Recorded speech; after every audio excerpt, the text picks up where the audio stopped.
باخدا آج ہدایت کے ستون منہدم ہو گئے۔ انسانوں کا ایک ہجوم تھا جو خاموشی سے ایک سمت میں چلا جا رہا تھا۔ سیکیورٹی خدشات کے پیش نظر ہماری بسوں کو 1.5 کلومیٹر دور ہی روکا جا چکا تھا اور باقی فاصلہ لوگ پیدل چل کر طے کر رہے تھے۔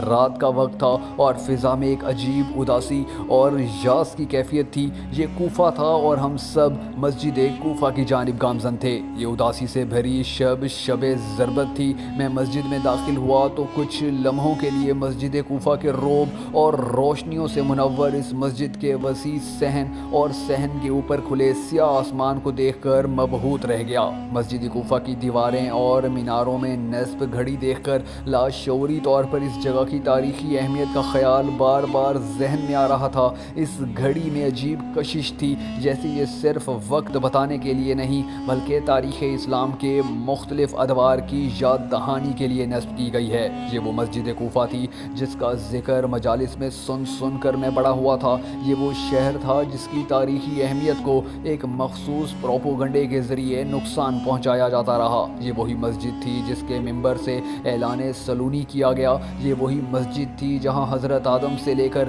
نبی کریم صلی اللہ علیہ وآلہ وسلم تک سب کے مصلی موجود تھے۔ یہ وہی مسجد تھی جس کا ایک دروازہ امام علی کے گھر کے سامنے کھلا کرتا تھا۔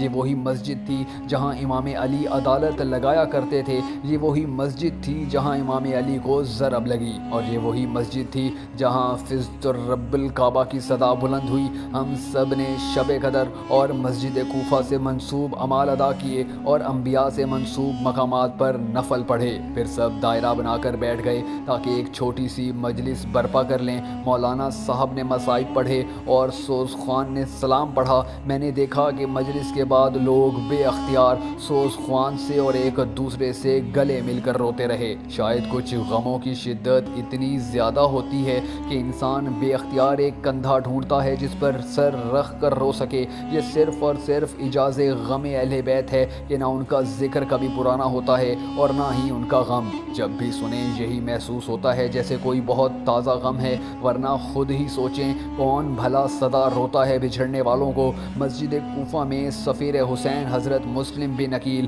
ہانی ابن عروہ اور مختار ثقفی کی زری بھی موجود ہے۔ فجر کا وقت قریب آ رہا تھا اور مسجد کوفہ کے مخصوص حصے میں لوگوں کا رش بڑھتا چلا جا رہا تھا۔ یہ وہ محراب تھی جہاں امام علی پر حالت سجدہ میں وار کیا گیا۔ اذان فجر میں کچھ وقت باقی تھا۔ 14 صدیاں قبل اس وقت امام علی جب آخری بار گھر سے نماز فجر کے لیے روانہ ہو رہے تھے تو گھر میں ان کی پالی ہوئی مرغابیوں نے بے چین ہو کر انہیں چاروں جانب سے گھیر لیا تھا، جیسے امام علی کو روکنا چاہ رہی ہوں۔ کبھی کبھی ان بے زبانوں پر سلام بھیجنے کو بھی جی چاہتا ہے، چاہے کربلا کا ذوالجناح ہو یا کوفہ کی یہ مرغابیاں۔ اذان فجر میں بس کچھ ہی لمحے بچے تھے۔ ہر جانب سے لبیک یا علی کے نعرے بلند ہو رہے تھے۔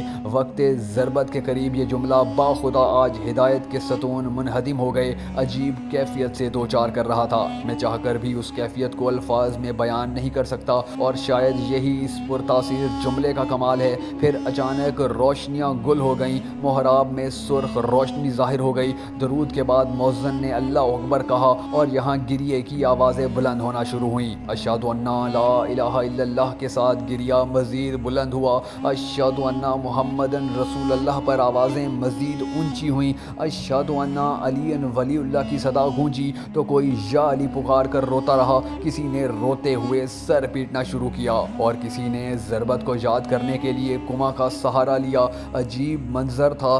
سرخ روشنی والی محراب کے اطراف میں لبیک یا علی کے ساتھ گریہ و ماتم کا یہ منظر دیکھ کر بار بار گمان ہوتا رہا کہ یہ محراب خالی نہیں ہے، یہاں بس ابھی ابھی ضرب لگی ہے، بس ابھی ابھی فزب رب الکعبہ کی صدا بلند ہوئی ہے۔ اذان ختم ہوئی، ماتم تمام ہوا اور نماز کی صفیں درست ہو گئیں، لیکن گریہ بدستور جاری رہا۔ لوگ اپنے علی کو اور اپنے علی کے جملے کو یاد کر کے روتے رہے، اللہ کے سامنے سر مسجود ہو گئے۔ میں نے بھی نماز پڑھی اور مسجد کوفہ کو الوداع کہتے ہوئے باہر آ گیا، لیکن دل وہیں اس محراب کے سامنے چھوڑ آیا جہاں کچھ دیر قبل ایسا محسوس ہو رہا تھا جیسے بس ابھی اس محراب میں ضربت لگی ہے، بس ابھی فزب رب الکعبہ کی صدا بلند ہوئی ہے۔